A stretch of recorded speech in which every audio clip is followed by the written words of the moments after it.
morning, everyone, and welcome to this week's Fireside Chat with Tim Cross, our Senior Vice President. I'm Lisa Stearns, Vice Chancellor for Marketing and Communications. We're very excited to have you with us here on this Friday. We're especially excited to have our own Donnie Smith joining us, who is part of our UTIA family, and we will be hearing from him shortly.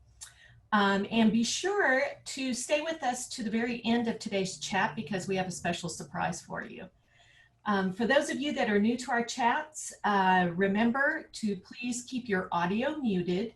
It does help everyone hear the conversation. Be sure to use the chat function if you would like to ask a question of one of our guests or to Dr. Cross. And you can use the public chat, or you can actually send it to me privately. It is working this time if you don't want your name attached to it. A recording of this session will be made available on our UTIA coronavirus website. So for those of you that cannot, those that can't join can actually watch this chat a little later on. So to get things started, Tim, we are hearing that more states are lifting the shelter-in-place requirement and reopening businesses. Tennessee was one of the first to make this decision. And what are the details of Tennessee's plan as you understand it? Thanks, Lisa, and good morning, everyone, for week 6 of our Fireside Chats. Really nice to see everyone joining us again, and appreciate you taking the time to catch up, give us an opportunity to share a little bit of information and make sure we're all together as we continue through this challenging time. As far as changes that have occurred since we talked last Friday, we do know that Governor Haslam lifted or is letting expire the order to shelter in place. And we're also hearing, even at the national level, more and more tendency for states to consider doing that. Tennessee is one of the first states to probably make that decision. But I think it's really important to be careful about how we interpret that. Lifting the order to shelter in place does not eliminate the CDC guidance that we're following. So we're not declaring a coast is clear, everything back to normal. We're not flipping a switch and instantly restarting every segment of our economy, nor every segment of the university and our Institute of Agriculture. This is going to be a really controlled and careful, and maybe the best synonym might be slow reentry process that we're about to embark on. So I think really and truly the reentry process as a result of this expiration of the shelter in place is a matter of us determining, okay, what does this mean for the University of Tennessee and specifically the Institute of Agriculture? And we still face the same challenges today that we faced 1 week, 2 weeks, even 6 weeks ago. The question is, how do we slowly, carefully, and safely respond to the continuing challenges that we have before us? And as I understand it, the metropolitan areas really can make their own decisions. Is that correct? That's right. So the governor has basically said that, you know, in our large metropolitan areas, they have their own health department, their own county health staff, whereas in 89 of our counties, the state provides the health department staffing. So in 89 counties, basically, each county will be determining how it comes back online, if you will, under the overall state guidance, whereas in our major metro areas, Knoxville, Nashville, Shelby County, Memphis, they'll be free to make some of their own decisions and implement their own restrictions as well. So what it really almost amounts to is we've got 95 different scenarios we have to deal with or respond to, and it's going to be challenging, obviously, as a statewide organization to stay in sync in each of those locations, while we also adhere to a base level of university guidance as well, and that's a challenge we'll certainly have to deal with. So what does all this mean for UT and specifically for the Institute of Agriculture? Yeah, we've really this week been realizing that coming back to our workplaces is going to be a whole lot more challenging than it was to leave our workplaces, because it was pretty straightforward that we needed to scale back and begin to work remotely, and that happened over a relatively short period of time, but it was clear that we needed to send basically everyone home possible, which is the status certainly that we've been in for a while now. That was pretty straightforward. As we think about reentry, there are a whole lot more factors to think about, because again, think about what the goal is here, and the goal is to slow or reduce the transmission of this virus. And so, as we begin to see more activity with regard to our offices, our classrooms, our laboratories, what we don't want to do is trigger a big increase in the number of cases. And so it's going to be, again, probably a little bit more time consuming and take a little bit more thought as we consider how to bring folks back into our workplaces. So first of all, let me emphasize, this is going to be slow. It's not going to be fast. It won't be overnight. And second of all, it's going to be consistent with the priorities that we set early on. And just as a reminder, those priorities were first to protect the safety and health of our employees, all our faculty and staff, our students, and all the stakeholders that we serve. So that's still priority number one.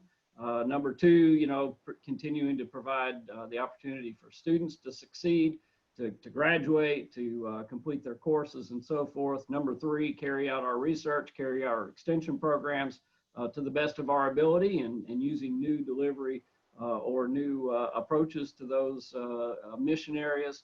And number four, continuing to serve our emergency and critical care patients in the College of Veterinary Medicine. So we're not abandoning those and just saying, okay, it's back to normal, if you will. We've got to approach this with those priorities still in mind. And consistent with that, then, we still will be following CDC guidance, because that gives us the best, I think, roadmap to follow, if you will. And CDC has already established very clear and explicit guidance with regard to phases, and we will only move through those phases as long as our metrics with regard to the number of cases, number of hospital beds occupied, and so forth, those are the metrics that will determine whether we can move through the phases from one to another. So we have our UTI task force really working hard right now on what those phases would look like for our institute.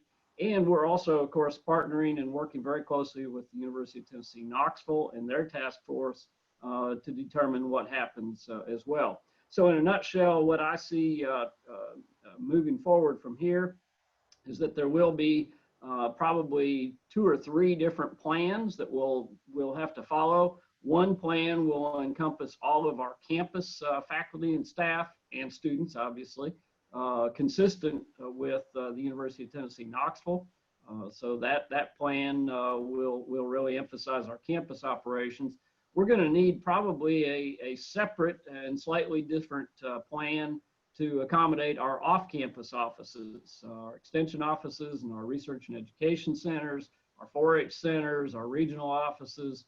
They're going to be in a different situation than our campus operations are. So our task force is certainly aware of that and working on that aspect of our planning. And then thirdly, I think our College of Veterinary Medicine, again, because they really are still in operation, they haven't totally closed the door. They're still serving patients, and they have very stringent requirements for clinical training for our students, and we can't just shut that off.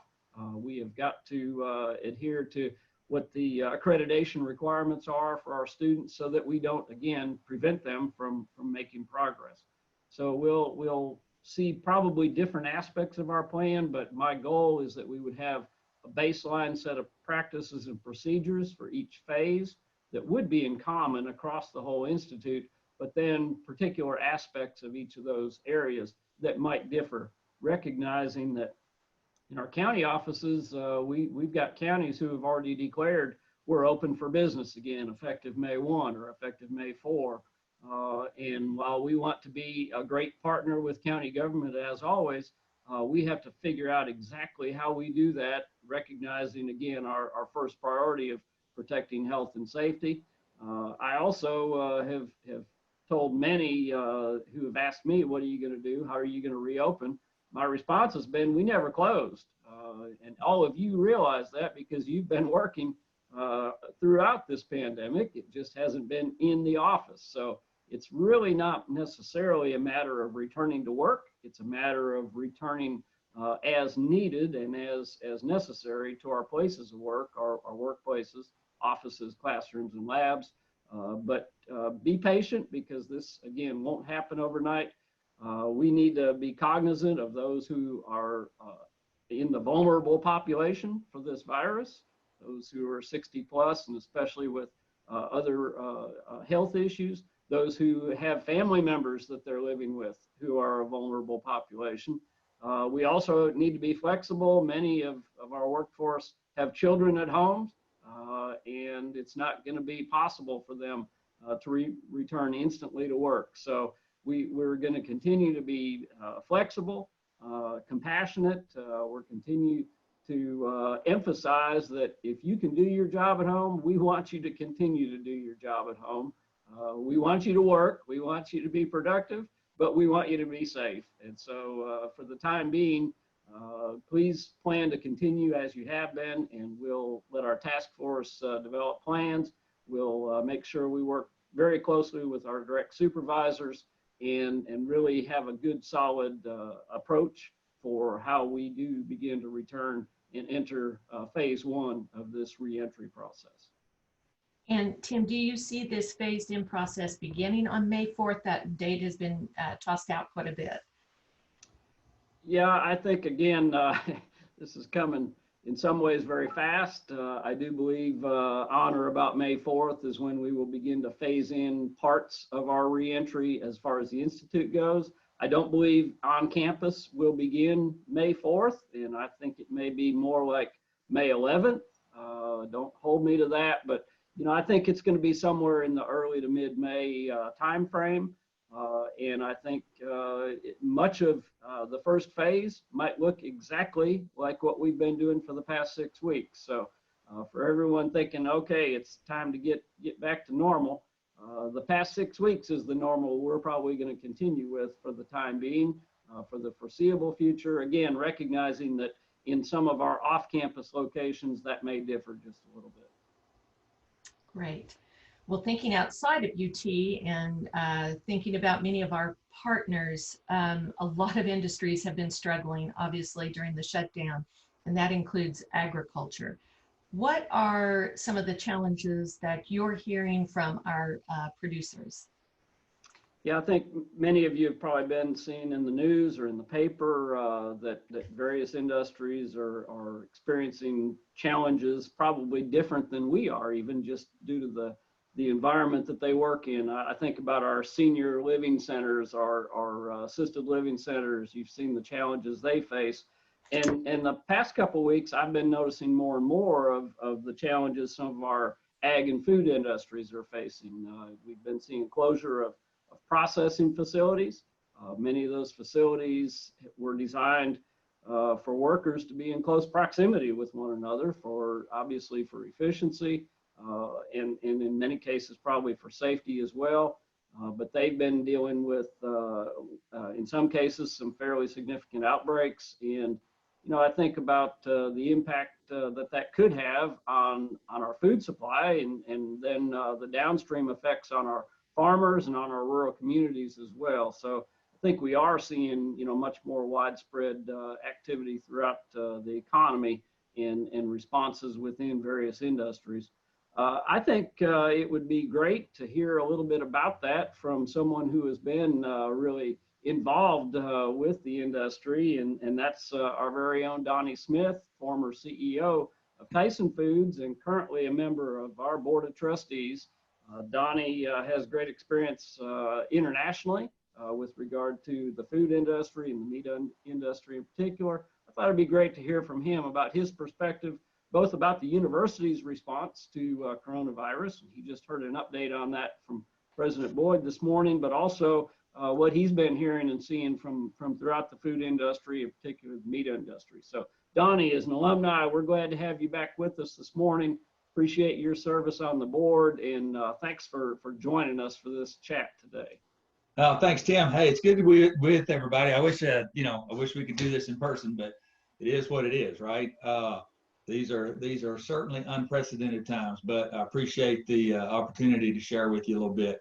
Let me start kind of on the Board of Trustee University deal. I don't have a lot of details to add to what Tim said. I know all the chancellors and system folks are working together to try to lay out a plan and work through multiple contingencies, thinking forward already into the fall and trying to come up with several contingency plans that could range in a broad range of outcomes.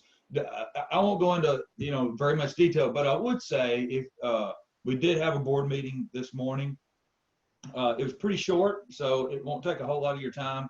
I thought it was it wasn't pretty informative, it was very informative. And I would suggest, or hope you would, if you didn't watch it this morning, that you'd take about 45 minutes or so and watch through that. I think Randy and some of the chancellors did a great job, providing some good details about what we're doing and that kind of thing. I will say this, Tennessee jumped on it pretty fast in terms of canceling classes, and kind of the thought was, and across our system, different campuses go on spring break at different times, but who knows where these kids are during spring break. And might have seen a few of them on TV on the beach in Florida, don't know. And as they come back, if we're suggesting a 14-day quarantine, how do we manage that, right? And so the first decision was, okay, we're not going to have classes in March. That'll get us through that quarantine period. And then as things started escalating a week later, it was through the rest of the semester and into for some of our campuses into the first part of summer, others for the summer, and kind of now looking forward into the fall. So I think we as a university, and frankly Tennessee as a state, did a great job about being really responsible about how we approached all this. So I'm real proud. I tell you what, and I've popped in on a class or two and that type of thing. I am super, super proud of our faculty. And I know they've got a lot of, staff and support behind them. But I tell you, heroic might be the right word for how our faculty have responded to make sure that our students are successful. So, as a Herbert College grad and a, big fan of UT and a member of the board, I want to thank all of y'all for all that you're doing. Like Tim said, we never closed, we just kind of changed. So, these are unprecedented times. There's not a playbook for how to do this because this has never happened before. And so literally, and of course, hey, we've got, our folks are talking to, chancellors are talking to other chancellors across the conference and other parts of the country. The presidents are talking in different groups and from state, national level and all. I mean, everybody is seeking the broadest range of advice they can to be as reasonable and safe and take care of all the concerns of all the constituents. At UTIA, we're different because we got extension agents in 95 counties, and other places don't have to deal with that. So I think we've been very good about seeking as much advice as we plot our unique path and how we're gonna, kind of change again going forward. It's interesting. There's a couple of things that have come out of this that I just find interesting. And you won't hear this in the board meeting. This is just Donnie's thoughts about what we've learned in the COVID deal. And then I'll jump over into the meat industry here in a second. But, after 9/11, if you look back at all of that, and you think, man, what was the big change that came out of all of that? Well, it was probably TSA, Homeland Security, and the way we handle all of that. And I'm sure there's others. When you look forward to the financial crisis, what came out of that? We got Dodd-Frank and all that stuff. And so it's going to be interesting to see what comes out of it, what we learn from what we're going through that can help us have, as Randy often says, the greatest decade in the history of the University of Tennessee. One thing that I have found, and it hit home for me personally a couple, 3 years ago. My daughter, who has 3 degrees from UTK, she has a PhD in Ed Psych from Indiana, but she doesn't have a teaching certificate. So she needed to go back and get a few more credits to be able to, get the teaching part so she could do her student teaching and actually then get into perhaps college classrooms and teach. So what'd she do? Well, she called University of Tennessee and said, hey, have you got any online stuff where I can complete the requirements I need to be able to do student teaching? Nope, we don't do that. The University of Central Arkansas in Conway does, but the University of Tennessee in Knoxville didn't.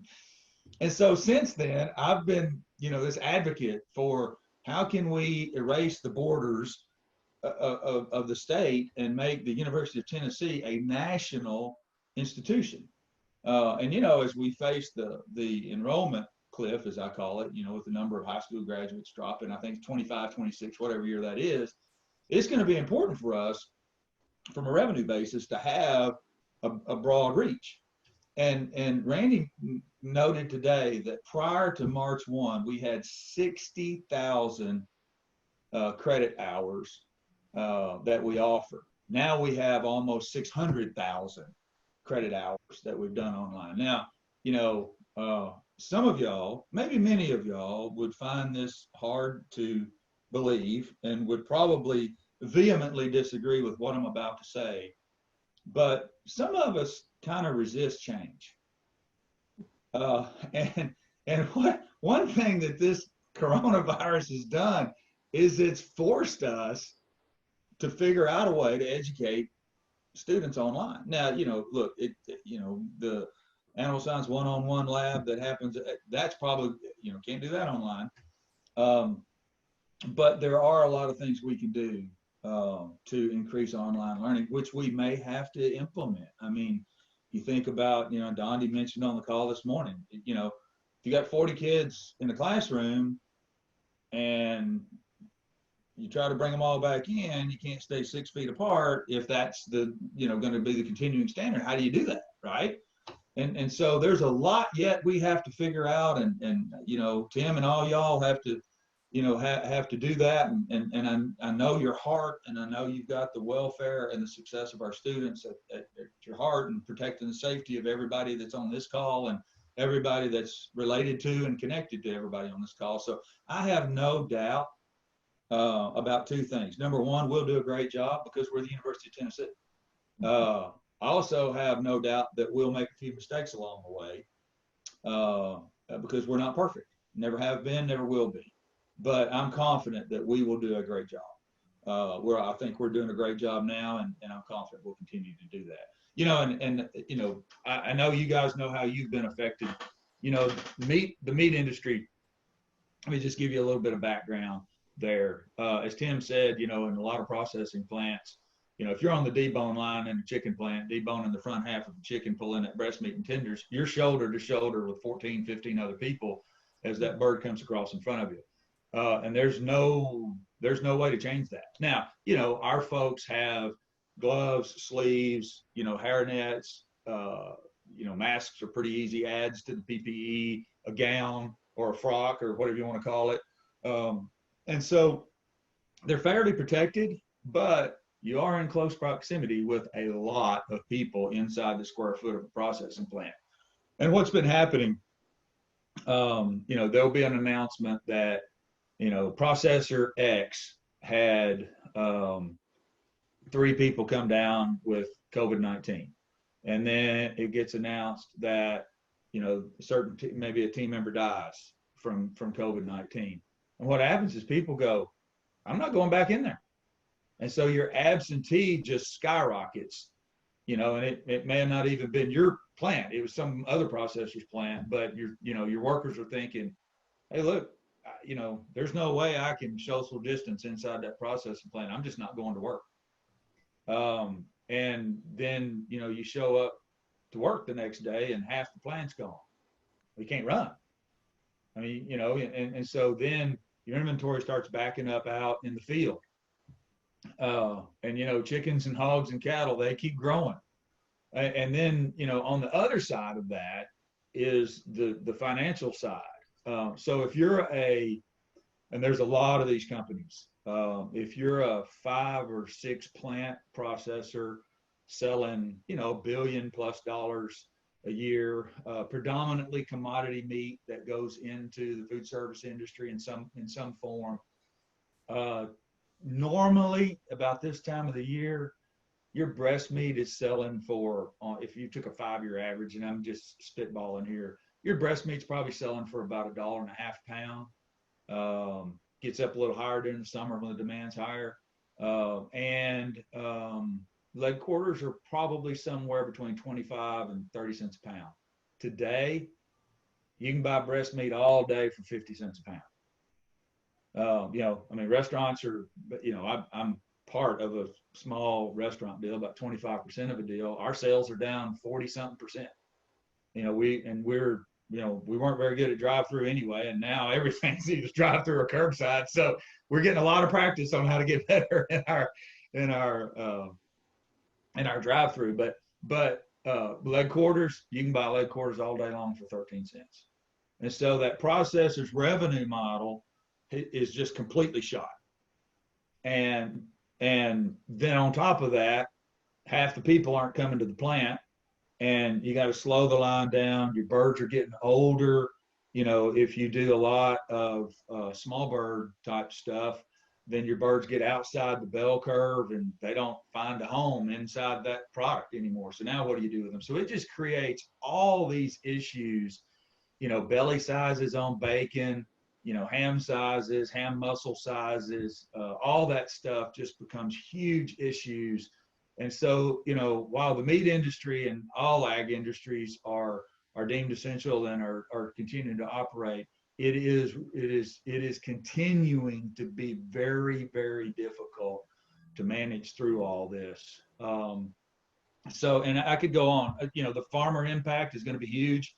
I will tell you that in this, in the amount of the money that went to agriculture, I'm not saying good or bad. I'm just saying a lot of that went into supporting the meat industry so they could do as much as they could to support the farmers that depend on them for a place to process their goods.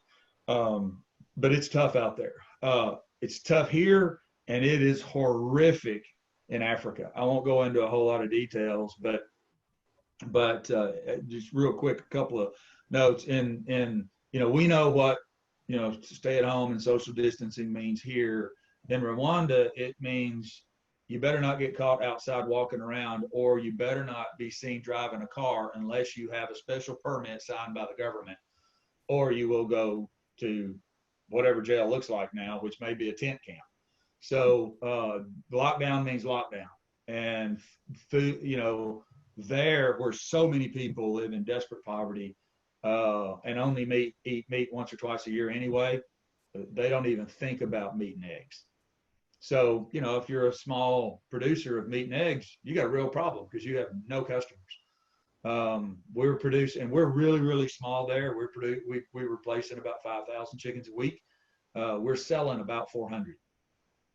So it is a mess. And no government help. There's no bailout. The government doesn't have any money to start with. So, it's just kind of everybody's on their own. So it's difficult for us. It's horrendous for a lot of people in a lot of other parts of the world, as we work through all this, which we will, but it not without some pain and difficulty. So I'll hush for a second, and if y'all have any questions of me, I'll be happy to answer them. Great. Thanks a lot, Donnie. And I think, having a little contrast this morning between the higher ed industry and the food and meat industry, and then also the contrast between the U.S. and other countries is helpful. We think about ourselves, we think about our own situation, but I think it's important to realize others are experiencing this in a very different way. So appreciate your thoughts and remarks there. Lisa, I think we're ready for questions. Absolutely. And just a reminder to everyone, both Donnie and Tim are willing to ask questions, and we have had a few come through. One is a question about clarification, Tim, and that is, so the expectation that county extension offices will be back at their desks on May 4th or still working remotely? Maybe a clarification on that.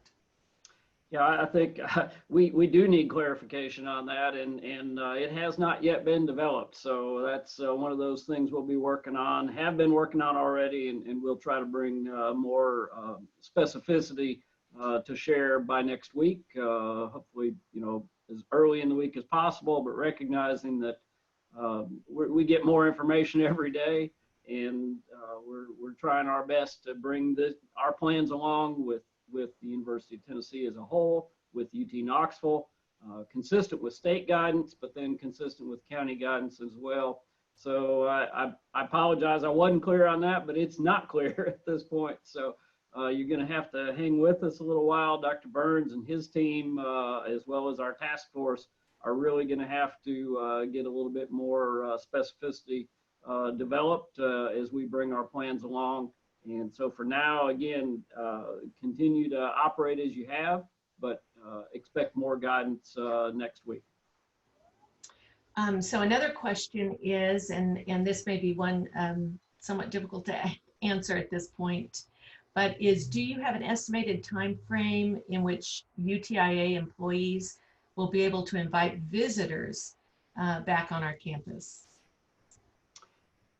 No, there's not a time frame. It would be metrics based. It would not be, based on a date. It would be based on health experiences and health outcomes. And so we know that for phase one, there will still be no visitors, and we'll continue until we achieve those kinds of health outcomes and metrics that would enable us to move to a phase that would enable visitors on campus. And I think that's a difficult one, again, to think about, because if you think about it being a person coming to drop off a lab sample, for example, I think that's very different than saying we're going to have 100 people in a meeting room to participate in a face-to-face seminar or workshop. So once again, it is going to be very challenging right now to lay out any kind of a timeline for that. We'll stay consistent with CDC guidance on it. And right now the guidance is, no public gatherings of more than 10 people unless, and even in those gatherings, you still have to have the 6-foot social distancing in place. So for right now, we're not changing our projected date of July 31, which we declared as, our hopeful cutoff for public meetings, events, and activities. And that includes on-campus visitors at this point. So questions come through that someone had heard that that a confirmed case has happened at University of Tennessee, Chattanooga. So do you know anything about that? And also, where do we stand from an institute perspective on confirmed cases within our own family? Good. Boy, I feel like I'm batting zero this morning. I do not know anything about the University of Tennessee Chattanooga case. So I'm sorry. If I did, I would share it, I promise. But I'm not certain of what that case might be. I know there have been cases at other campuses. To date, we still do not have another employee that has tested positive that's been reported. And I'm confident our folks do the right thing. They would have reported if it had occurred, but we still don't have any other employees that have been impacted. I think truth in advertising here. I see Dr. Bob Hayes is on with us today. We had a contract employee providing maintenance services, cleaning services at our West Tennessee Research and Education Center that tested positive. But that occurred, I believe, April 21st, and there was immediate deep cleaning sanitation done. The contractor's employer took all the right steps in response to that. We don't believe there were many, if any, direct contacts there. And I think that situation is managed very well. Dr. Hayes, I see you're on. If you want to make any comments, and we might have to ask Mike Stanley to unmute you. Go ahead, Bob. You pretty well outlined the situation. The employee, while they were only in one building, cleaning, doing deep cleaning. They were wearing a mask and gloves while they were in the building and showed no symptoms. Also, the employee's husband did not test positive. So we're pretty hopeful, and we did a deep cleaning as quick as it was reported to us. The janitorial service came in and went through the building very thoroughly. So, we're just waiting and seeing and hoping for the best. Good, thank you, Bob. And I want to compliment Bob and the team out there at the West Tennessee Research and Education Center. Again, did all the right things instantly and really put us in the best possible position to continue having a healthy and safe environment and protecting the health of everyone out there. And Bob, I know by email we discussed that there's very, very few people entering that building anyway. Again, that's the advantage of us working remotely. Even when there is a positive case, if we're not in direct contact with those cases, we're in the best possible position. So thanks, Dr. Hayes, and great question. Any others, Lisa? Oh yes. So another question is, at such time as employees do return to our various workplaces, will masks be required, as the CDC is suggesting them for general use right now? Yeah, and that's one of those details that we've asked our task force to look at. And I believe, if I were to predict, I would think, again, I'm a big believer in if something can provide some protection, why wouldn't we want to use it? So I would lean towards saying if we're going to be in close proximity, with one another, let's do that wearing masks. But then that brings up the issue of where are we going to get those masks and how are we going to distribute them and how are we going to do that safely? So those are one of the thousands of details that we've got to work out and have our task force weigh in on that as well. So that's definitely on the radar screen. And we did get some clarification on this UT Chattanooga case. It actually was the spouse of an employee in a particular office who immediately went into quarantine, and everything appears to be back to normal at this point. Good. I wanted to mention that. So Donnie, a question for you.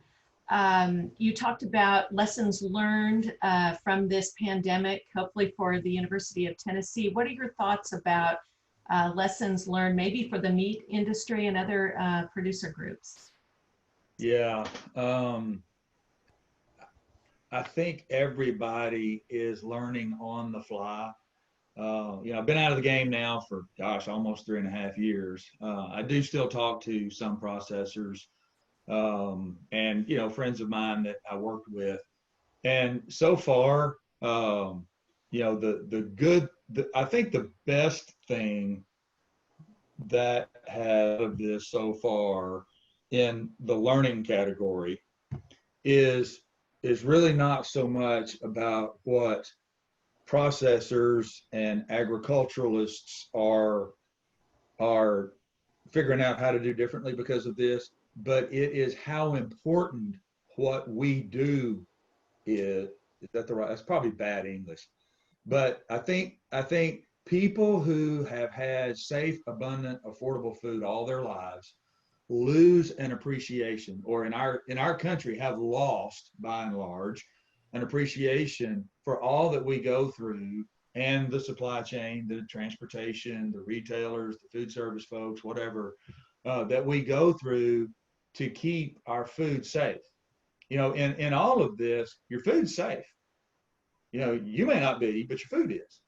And so I think one of the things that, by the way, for any of you who are in ag communications, or what that's called now versus what it was called in the late 70s, we need to capitalize on what we've learned during this about how important agriculture and the food supply chain is to America and to the world.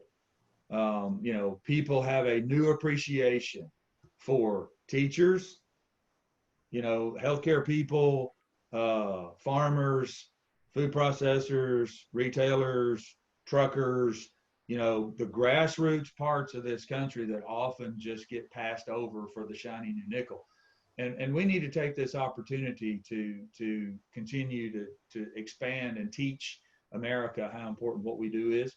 And so I think that's the biggest learning so far. I'm sure there'll be after action reviews for days, for months after all of this, to see what we could do differently, but I'm not aware of any immediate changes in the production models, other than hand washing, hand sanitation, that type of stuff that pretty much everybody's doing.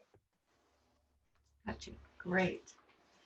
And it looks like one last question here, and that is Dr. Cross, if you can clarify whether extension agents will be allowed to be involved in their county fairs if these fairs actually end up occurring this summer. Well, I don't know that we know the answer to that yet. And thankfully, it's only April. So, we're still a good ways off. And I think that's one, again, we'll lean on some input and recommendations, suggested procedures to follow there, certainly by Dr. Burns and Extension Administration. And then it will also have to be considered as we go through a phased up reentry process here, and think about when the fairs occur relative to what phase we're in of that reentry process. So again, I feel like this morning I've just continually said, well, we don't know, you'll have to wait and see. That's not because we're trying to hide information, it's because we don't know and you'll have to wait and see. So, if planning can occur, I see no harm in being involved in planning those kinds of events. But I know I was on a conference call yesterday with regard to an association meeting that's being planned in February. And honestly, we're really struggling to think about how a group meeting of 1,000 people is going to happen in February in an out-of-state location, and the likelihood of us being involved in that. So it's really challenging right now to think about these larger events with the public, and think about how they could be done safely, unless there are some, real milestone developments like a vaccine or like really effective therapeutic drugs.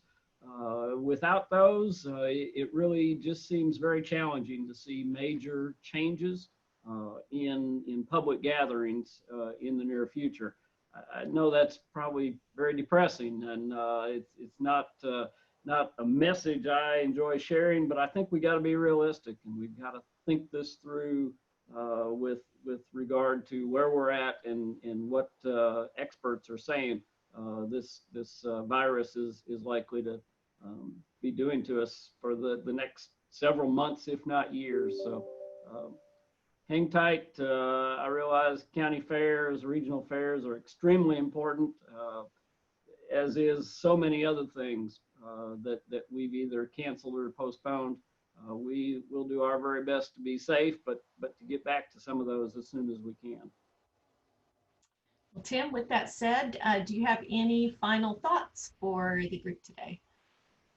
Well, I do have a few, and I'll also give Donnie a chance to share any final thoughts as well here in just a moment, Donnie. First of all, I would say, first and foremost, stay committed.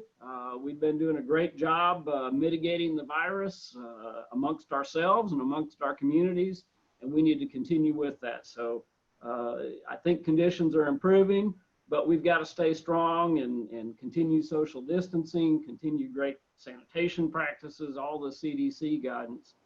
Stay in touch with your supervisors.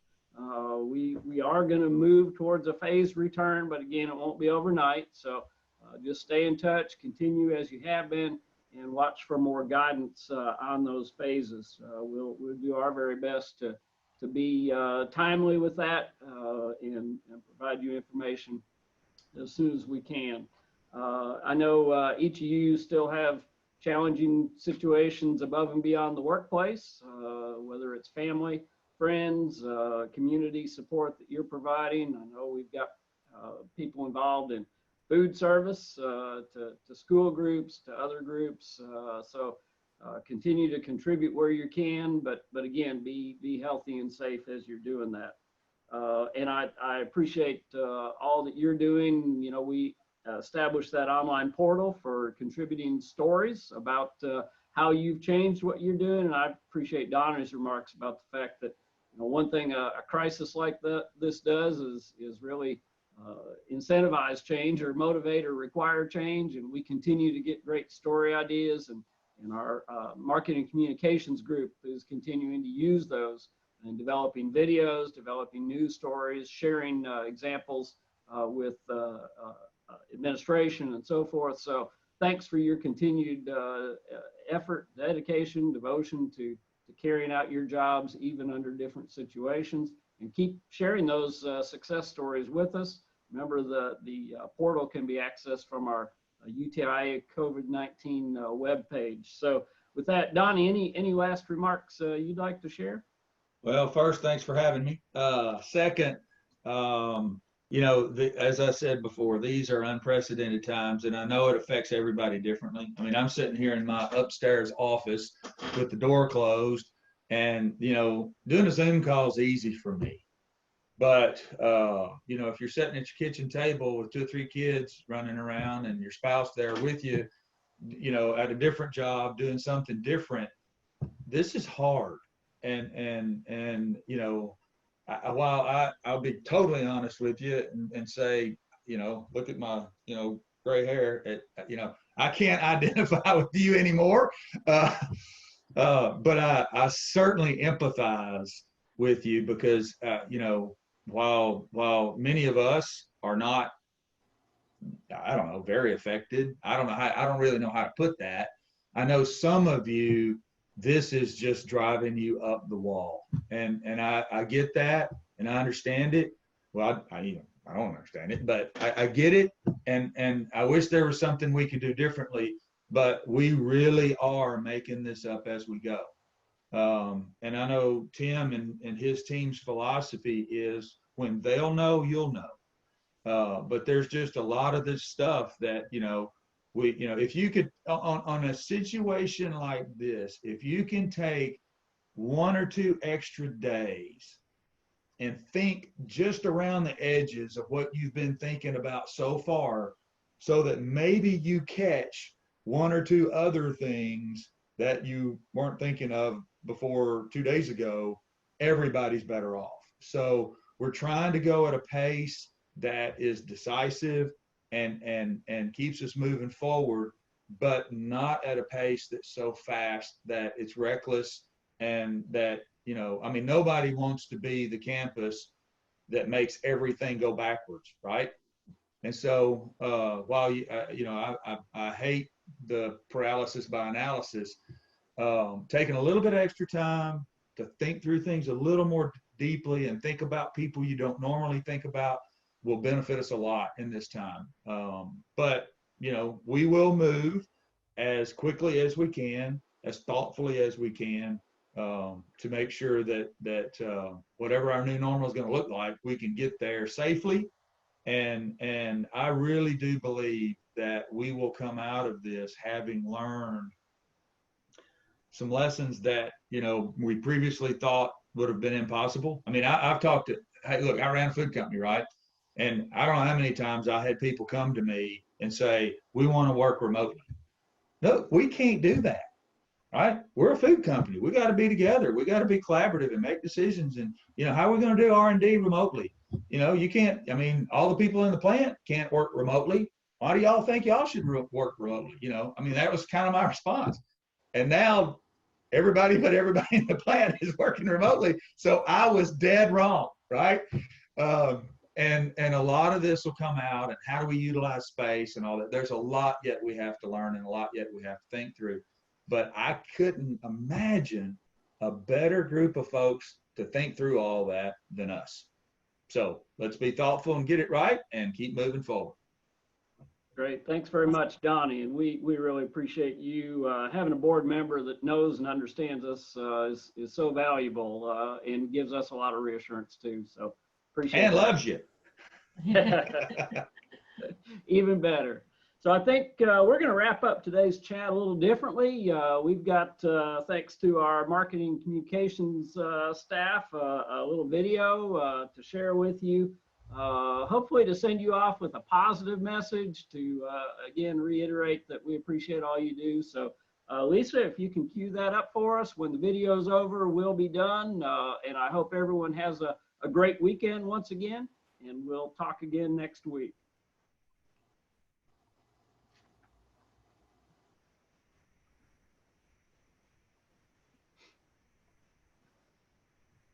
It's the time for us to unite.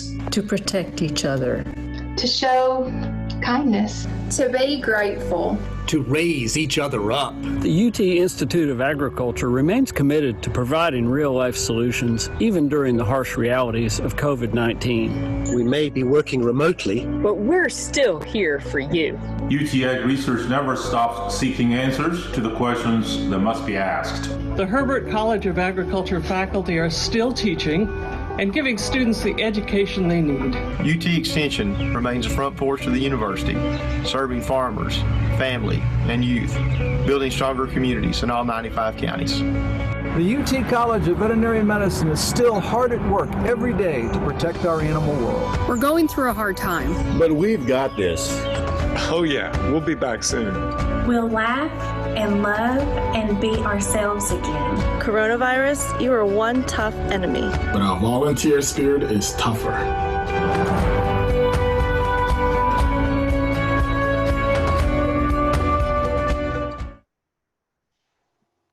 Thanks, everyone. Take care. Have a great weekend.